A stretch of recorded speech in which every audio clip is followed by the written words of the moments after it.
This is Democracy Now! I'm Amy Goodman with Juan Gonzalez. Well, the Florida State Senate has voted to support a number of new gun control measures following the massacre at the Marjorie Stoneman Douglas High School in Parkland, Florida, which left 17 people dead. On Monday, the Republican-controlled state Senate voted 20-18 to ban bump stocks, to raise the minimum age to buy a gun to 21, and to impose a 3-day waiting period for any gun purchase. But the measures do not include a ban on the sale of assault rifles or limits on high-capacity magazines. The gun control measures were passed after lawmakers removed the provision to arm most teachers. The gun control bill moves to the State House of Representatives. Meanwhile, in Washington, Republican lawmakers said last week they're moving on from the debate over gun control after failing to pass a single bill on firearms in the wake of last month's massacre in Florida. The congressional inaction came as President Trump appeared to backpedal Thursday from his surprise announcement a day earlier that he supports comprehensive gun control measures. Well, we turn now to one of the most vocal advocates for gun control in Washington. That's Democratic Senator Chris Murphy of Connecticut. This is Murphy on the floor of the Senate just after news broke on February 14th about the mass shooting in Parkland, Florida. As the students were being evacuated from the school, he took to the floor of the Senate. Let me just note once again for my colleagues that this happens nowhere else other than the United States of America. This epidemic of mass slaughter, this scourge of school shooting after school shooting. It only happens here not because of coincidence, not because of bad luck,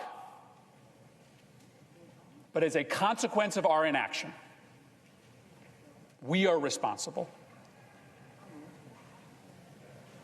for a level of mass atrocity that happens in this country with zero parallel anywhere else. Was Chris Murphy. Well, yesterday, Juan Gonzalez and I sat down with Senator Chris Murphy on Monday. I began by asking him about the debate over guns in Washington and President Trump endorsing comprehensive gun control and then taking it back.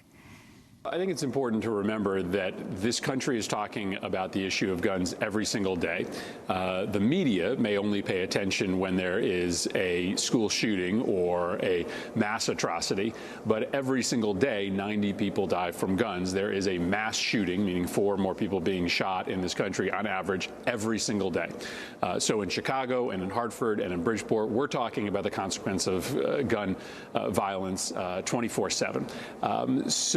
Listen, I can't tell you where the president is on this issue today. Clearly, his gut political instinct tells him that his party cannot avoid the fact that 97% of Americans in the latest poll want universal background checks. But, of course, he has this long time affiliation with the NRA, and they want none of these changes to happen. I don't think that the issue is dead, as your lead-up suggested. I think that Mitch McConnell is willing to bring a series of votes to the floor, not this week, but perhaps in the coming weeks. And if he does that, if he actually allows us to have an open debate about the future of gun laws in this country, I think he'll find a bunch of his Republicans willing to vote with Democrats to do things like expand background checks or make sure that every state has a law like Connecticut has to take guns away from dangerous people when they start to show signs of danger. That open debate is what we're asking for, and hopefully that will happen sometime this month. Senator, your reaction to what's been happening in Florida with the legislature over the weekend, and even in the face of this enormous public upsurge of calls for change, the Florida legislature instead votes to basically arm teachers? Well, the NRA's dream is for people to believe this mythology that places with more guns are more safe. There were 30 studies done on this question that all said the same thing. Places, communities, states with more guns are less safe places, not more safe. The data is in. That evidence started to mount such that the NRA actually got a law passed in Congress shutting down that research, banning certain federal agencies from continuing that research. What we know is that places that have guns are less safe, not more safe. You are more likely to be the victim of an accidental shooting than you are of a school shooting. Teachers don't want to be armed. Parents don't want their kids to be going to school in a place that are flooded with guns. And it's disappointing that the Florida legislature essentially did the bidding of the gun lobby. I hope we don't make the same mistake here in Washington. Can you explain how the NRA works and how it has so many politicians in their pocket for so long, despite the polls that show across the board, gun owners, non-gun owners, folks who are anti-gun, across the political spectrum, people overwhelmingly support more gun control efforts. I wanted to turn, as you respond to this, to Emma Gonzalez, who gave that remarkable 11-minute address in Fort Lauderdale a few days after she and the other children and teachers survived the massacre that killed 17 of their fellow students and teachers. This is Emma Gonzalez. If the president wants to come up to me and tell me to my face that it was a terrible tragedy and how it should never have happened, and maintain telling us how nothing is going to be done about it, I'm going to happily ask him how much money he received from the National Rifle Association. It doesn't matter because I already know. $30 million! And divided by the number of gunshot victims in the United States in the 1.5 months in 2018 alone, that comes out to being $5,800. Is that how much these people are worth to you, Trump? To every politician who is taking donations from the NRA, shame on you. So that was Emma Gonzalez speaking a few days after the mass killing at her school. That day, she had just taken AP government class where the teacher was teaching about the power of the NRA, this entrenched power. You're a senator. Talk about how it works behind the scenes and how you are fighting back. Well, and let's be clear, the NRA doesn't have power over Congress. It has power over the Republican Party. 90% of Americans, as I mentioned, want universal background checks, and 90% of Democrats in the Congress will vote for universal background checks. It's the Republican Party that has stopped these measures over and over and over again. And the explanation certainly has something to do with the amount of money that the NRA puts into these Republican candidates' campaigns, but it's much more about the fact that the Republican Party over the years has become essentially a party of one idea. That idea is less government, getting government out of every aspect of our lives. And so if you want to be a Republican candidate, you have to prove how much you hate government. You have to hate government more than the other candidates in the Republican primary. There is one organization that stands more than others for the pure hatred, antipathy for government, and that is the NRA. Why? Because the NRA stands for the ability of citizens to arm themselves in insurrection against their government. So the Republican Party has, formed this alliance with the NRA because their stamp of approval is one of the things that's necessary for Republicans to outflank other Republicans in their primaries. I know that's a little bit down in the weeds, but it's not as simple as the donations. It's much more about what the NRA endorsement means to the Republican Party. The NRA doesn't have influence over the Democratic Party. They have influence over the Republican Party. Senator, I wanted to ask you about a topic that's not even really under discussion right now, which is the assault bans, the ban on assault weapons. For 10 years, the United States did have a ban from 1994 to 2004. From what I can tell, there was only 1 year during that period of time when more than 20 people were killed in a mass killing. But we've had now in the last 14 years, 10 years, where more than 20 people have been killed per year in mass killings. So it doesn't logically make sense that that the lifting of the assault ban has only allowed these kinds of mass killings to proliferate even further. And why do you think that so many Americans still are resistant to the assault ban? Well, not many Americans are resistant to the assault weapons ban. The latest poll suggests maybe a quarter of Americans want assault weapons to continue to be illegal. Double that number want assault weapons to be banned. So, again, this idea that this issue is controversial out there is just not true. I mean, Americans have made up their mind. They want universal background checks. They want these assault weapons off the street. It's only controversial here in Congress. Listen, the gun industry's business model is different today than it was 30 years ago. In 1980, over half of American households had a gun. And so, as a gun company, you could sell one gun to a lot of people and do all right. Today, that number is shrinking. Right now, maybe 1/3 of American households have a gun. And so in order to remain profitable, they have to sell more expensive weapons to a smaller number of Americans. And that's where the assault weapon comes in. Again, by and large, Democrats, believe that these weapons should be made illegal. I'd encourage anybody to take a look at the testimony from doctors who treated people who were shot by these weapons in Parkland or in Sandy Hook. There is something unique that happens when a bullet enters your body from an assault weapon versus a revolver. Those bullets are traveling at a speed that's 3 times that of of a bullet coming out of a handgun, and it rips your body to shreds.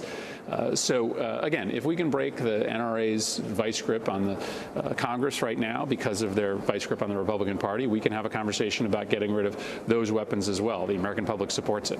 So explain how it works. When you say the overwhelming number of people in the United States support an assault weapons ban, it was in effect. It clearly reduced the number of mass shootings. And yet that was allowed to sunset. But right now you have the students at Parkland organizing this March 24th, March for Our Lives in Washington, D.C. Your own trajectory, having been the congressman for the area of the Sandy Hook Elementary School, being elected just a few weeks before to become the senator from Connecticut.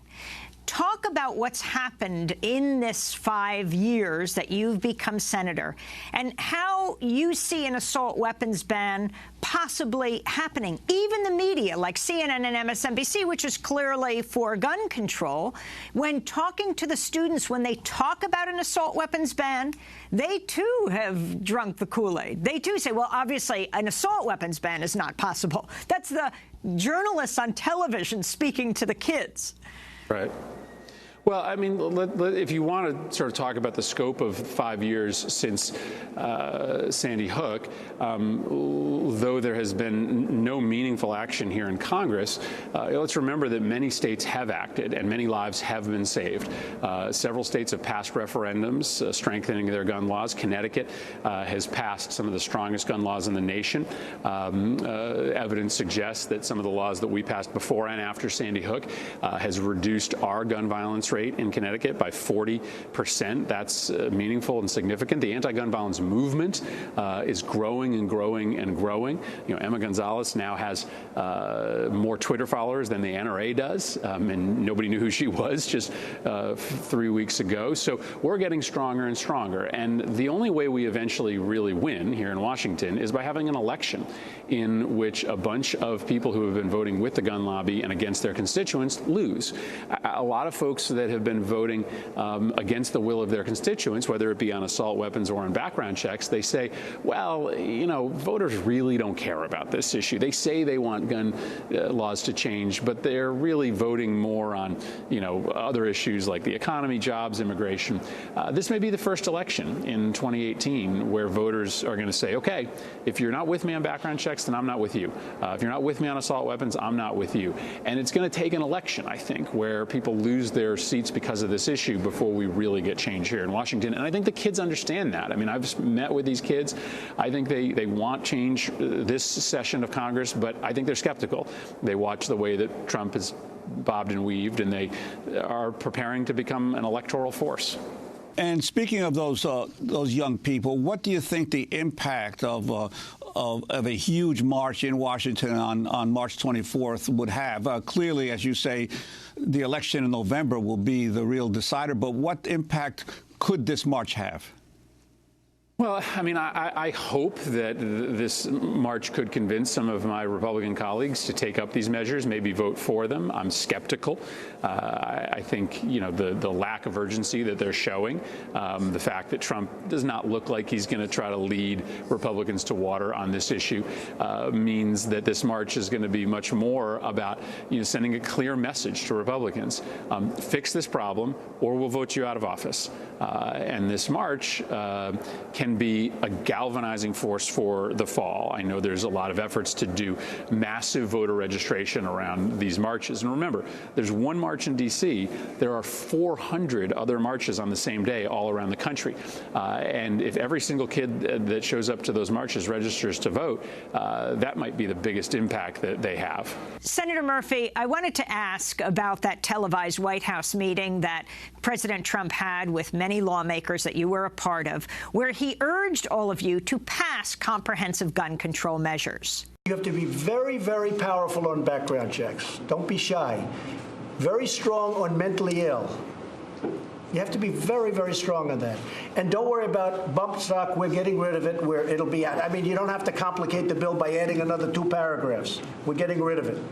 I'll do that myself because I'm able to. Fortunately, we're able to do that without going through Congress. So that's Trump at the end talking about bump stocks, which convert semi-automatic guns into automatic weapons. In the Las Vegas case, it was responsible for the deaths of so many scores of people.